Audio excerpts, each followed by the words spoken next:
ಪ್ರತಿಭಟನೆಯನ್ನ ತಣಿಸೋದಕ್ಕೆ ಶಾಸಕ ಮಂಜುನಾಥ್ ಹರಸಾಹಸವನ್ನೇ ಪಡ್ತಾ ಇದ್ದಾರೆ ನಿನ್ನೆಯಿಂದಲೂ ಕೂಡ. ಇನ್ನು ಶಾಸಕರ ಮನವಿಗೂ ಕೂಡ ಪ್ರತಿಭಟನಾಕಾರರು ಇದೀಗ ಬಗ್ತಾ ಇಲ್ಲ.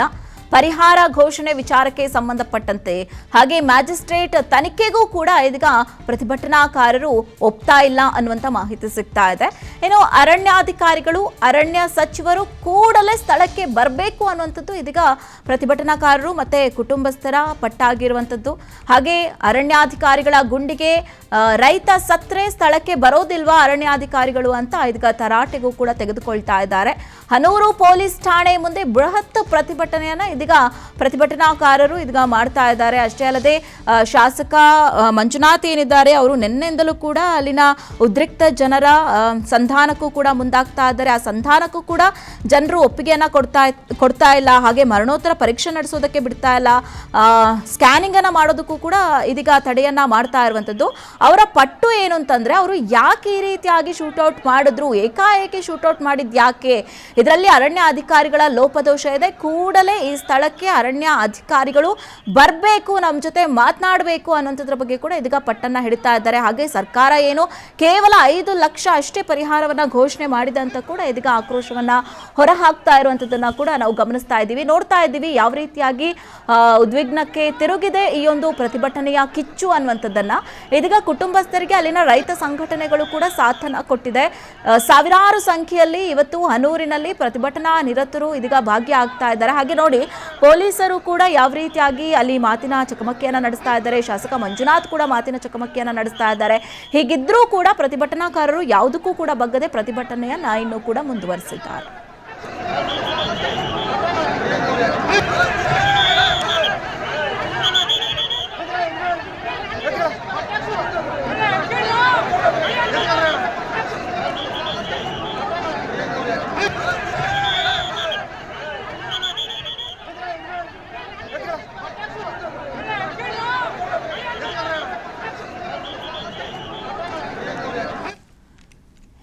ಈ ಪ್ರಕರಣಕ್ಕೆ ಸಂಬಂಧಪಟ್ಟಂತೆ ಮತ್ತಷ್ಟು ಮಾಹಿತಿಯನ್ನ ನೀಡೋದಕ್ಕೆ ನಮ್ಮ ಪ್ರತಿನಿಧಿ ಸಾಗರ್ ಲೈವ್ ಸಂಪರ್ಕಕ್ಕೆ ಬಂದಿದ್ದಾರೆ. ಸಾಗರ್, ನಾವು ನೋಡ್ತಾ ಇದ್ದೀವಿ ನಿನ್ನೆಯಿಂದಲೂ ಕೂಡ ಯಾವ ರೀತಿಯಾಗಿ ಈ ಒಂದು ಪ್ರತಿಭಟನೆ ನಡೀತಾ ಇದೆ ಅಂತ. ಇನ್ನು ಪ್ರತಿಭಟನಾಕಾರರು ಯಾವುದೇ ಸಂಧಾನಕ್ಕೂ ಕೂಡ ಒಪ್ತಾ ಇಲ್ಲ, ಅಥವಾ ಮರಣೋತ್ತರ ಪರೀಕ್ಷೆ ಆಗ್ತಿಲ್ಲ, ಸ್ಕ್ಯಾನಿಂಗ್ ಆಗ್ತಾ ಇಲ್ಲ, ಯಾವ ರೀತಿಯಾಗಿ ಪ್ರತಿಭಟನೆ ನಡೀತಾ ಇದೆ, ಹಾಗೆ ಸಂಧಾನ ಕೆಲಸ ಎಲ್ಲಿ ತನಕ ಬಂತು ಅಂತ ಸಾಗರ್?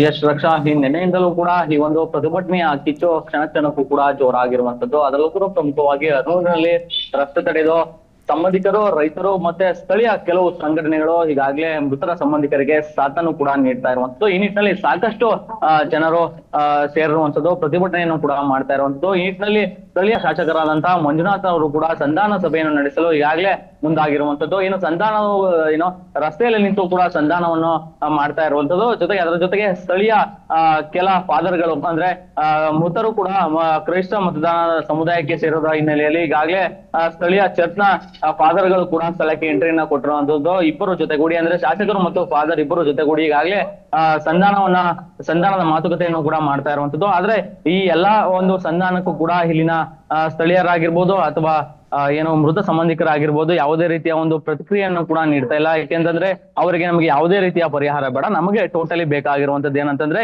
ಯಾರು ಶೂಟ್ಔಟ್ ಅಲ್ಲಿ ಭಾಗಿಯಾಗಿದ್ರು, ಯಾವ ಅಧಿಕಾರಿಗಳು ಶೂಟ್ಔಟ್ ಮಾಡಿದ್ರು ಅವರು ಸ್ಥಳಕ್ಕೆ ಈ ಕೂಡಲೇ ಬರಬೇಕು, ಅವರನ್ನ ನೋಡ್ಬೇಕು. ಅದರ ಜೊತೆಗೆ ಏನು ಸಚಿವರೇನಿದ್ದಾರೆ, ಅರಣ್ಯ ಸಚಿವರು ಕೂಡ ಈ ಒಂದು ಸ್ಥಳಕ್ಕೆ ಬರಬೇಕು. ಯಾಕೆಂತಂದ್ರೆ ಕಾಡಿನಲ್ಲಿ ಪ್ರಾಣಿಗಳು ಸತ್ರೆ ಅಥವಾ ವನ್ಯಜೀವಿದು ಏನಾದ್ರು ಸಮಸ್ಯೆಗಳಾದ್ರೆ ಸ್ಥಳಕ್ಕೆ ಅರಣ್ಯ ಅಧಿಕಾರಿಗಳ ಜೊತೆಗೆ ಅರಣ್ಯ ಸಚಿವರು ಕೂಡ ಆಗಮಿಸ್ತಾರೆ. ಆದ್ರೆ 3 ಜನರು ಕೂಡ ಸ್ಪಾಟ್ ಔಟ್ ಆಗಿದ್ದಾರೆ, 3 ಜನರನ್ನ ಕೊಲೆ ಮಾಡಲಾಗಿದೆ. ಈ ನಿಟ್ಟಿನಲ್ಲಿ ಯಾರು ಕೂಡ ಇಲ್ಲಿಗೆ ಈವರೆಗೂ ಕೂಡ ಬಂದಿಲ್ಲ. ಆ ನಿಟ್ಟಿನಲ್ಲಿ ಈಗಾಗಲೇ ಇನ್ನು ಅರಣ್ಯ ಇಲಾಖೆಯ ಸಚಿವರು ಕೂಡ ಬರ್ಬೇಕು. ಜೊತೆಗೆ ಇನ್ನು ಜಿಲ್ಲಾ ಉಸ್ತುವಾರಿ ಸಚಿವ ಪುಟ್ಟರಂಗ ಶೆಟ್ಟಿ ಅವರು ಕೂಡ ಇಂದು ಸ್ಥಳಕ್ಕೆ ಬಂದಿಲ್ಲ. ಈ ನಿಟ್ಟಿನಲ್ಲಿ ಸಚಿವರಿಬ್ಬರು ಕೂಡ ಈ ಒಂದು ಸ್ಥಳಕ್ಕೆ ಬರಬೇಕು, ನಮಗೆ ಸರಿಯಾದ ರೀತಿಯ ನ್ಯಾಯವನ್ನ ದೊರಕಿಸಿಕೊಡ್ಬೇಕು ಅಂತ ಹನೂರಿನಲ್ಲಿ ಒಂದ್ ಕಡೆ ಪ್ರತಿಭಟನೆಯನ್ನ ಮಾಡ್ತಾ ಇರೋದು. ಮತ್ತೊಂದ್ ಕಡೆ ಹೀಗೆ ಸಂಧಾನಕ್ಕಾಗಿ ಹನೂರಿನಲ್ಲೇ ಇರುವಂತಹ ಒಂದು ಚರ್ಚ್ಗೆ ಈಗಾಗಲೇ ಒಂದಷ್ಟು ಸಂಬಂಧಿಕರನ್ನ ಕರೆದುಕೊಂಡು, ರೈತ ಮುಖಂಡರನ್ನ ಕರೆದುಕೊಂಡು ಈಗಾಗಲೇ ಒಂದು ಗೌಪ್ಯ ಸಭೆಯನ್ನು ಕೂಡ ಈಗಾಗಲೇ ಮಾಡುವುದಕ್ಕೆ ಕೂಡ ಮುಂದಾಗಿರುವಂತದ್ದು. ಏನಂದ್ರೆ ಹನೂರಿನ ಶಾಸಕರಾಗಿರ್ಬೋದು ಅಥವಾ ಚರ್ಚ್ನ ಫಾದರ್ಗಳ ಜೊತೆಗೆ ಈಗಾಗಲೇ ನಿಂತು ಒಂದು ಸಂಧಾನ ಸಭೆಯನ್ನು ಕೂಡ ಈಗಾಗಲೇ ಚರ್ಚ್ ನಲ್ಲಿ ಮಾಡ್ತಾ ಇರುವಂತದ್ದು. ಇದರ ಜೊತೆಗೆ ಈಗ ಪ್ರಮುಖವಾಗಿ ಇನ್ನೊಂದು ವಿಚಾರವನ್ನ ಇಲ್ಲಿ ಗಮನಿಸಬಹುದು. ಏನಂತಂದ್ರೆ ಮೈಸೂರಿನಲ್ಲಿ ಇರುವಂತಹ 3 ಮೃತ ದೇಹಗಳ ಒಂದು ಏನು ಮರಣೋತ್ತರ ಪರೀಕ್ಷೆ ಏನಿದೆ ಅದರಲ್ಲೂ ಕೂಡ ಡಿಲೇ ಆಗ್ತಿರುವಂತದ್ದು. ಅದರಲ್ಲೂ ಪ್ರಮುಖವಾಗಿ ಈಗ ಎರಡು ಮೃತದೇಹಗಳ ಒಂದು ಏನೋ ಮರಣೋತ್ತರ ಪರೀಕ್ಷೆ ಆಗಿದೆ ಎನ್ನುವ ಒಂದು ಪ್ರಾಥಮಿಕ ಮಾಹಿತಿ ಕೂಡ ಲಭ್ಯ ಆಗಿರುವಂತದ್ದು. ಯಾಕೆಂದ್ರೆ ಅಲ್ಲಿ ಈವನ್ ಮರಣೋತ್ತರ ಪರೀಕ್ಷೆ ಆಗಿದ್ರು ಕೂಡ ಅದನ್ನ ನಮಗೆ ತಿಳಿಸದೆ ಈ ಒಂದು ಏನು ಮರಣೋತ್ತರ ಪರೀಕ್ಷೆಯನ್ನ ಮಾಡಲಾಗಿದೆ ಅಂತ ಆರೋಪವನ್ನು ಕೂಡ ಮೈಸೂರಿನಲ್ಲಿ ಮೃತರ ಸಂಬಂಧಿಕರು ಕೂಡ ಮಾಡ್ತಾ ಇರುವಂತದ್ದು. ರಕ್ಷಾ, ಸದ್ಯ ಇದಿಷ್ಟು ಈಗಿನ ಅಪ್ಡೇಟ್ಸ್ ಆಗಿರುವಂತದ್ದು. ಇದರ ಬಳಿಕ ಮತ್ತಷ್ಟೇ ಅಂದ್ರೆ ಈ ಸಂಧಾನದ ಸಭೆಯ ಬಳಿಕ ಮತ್ತಷ್ಟು ಇನ್ನಷ್ಟು ವಿಚಾರಗಳು ಹೊರಬರಲಿವೆ. ರಕ್ಷಾ, ಓಕೆ, ಧನ್ಯವಾದಗಳು ಸಾಗರ್ ತಮ್ಮೆಲ್ಲ ಮಾಹಿತಿಗಾಗಿ.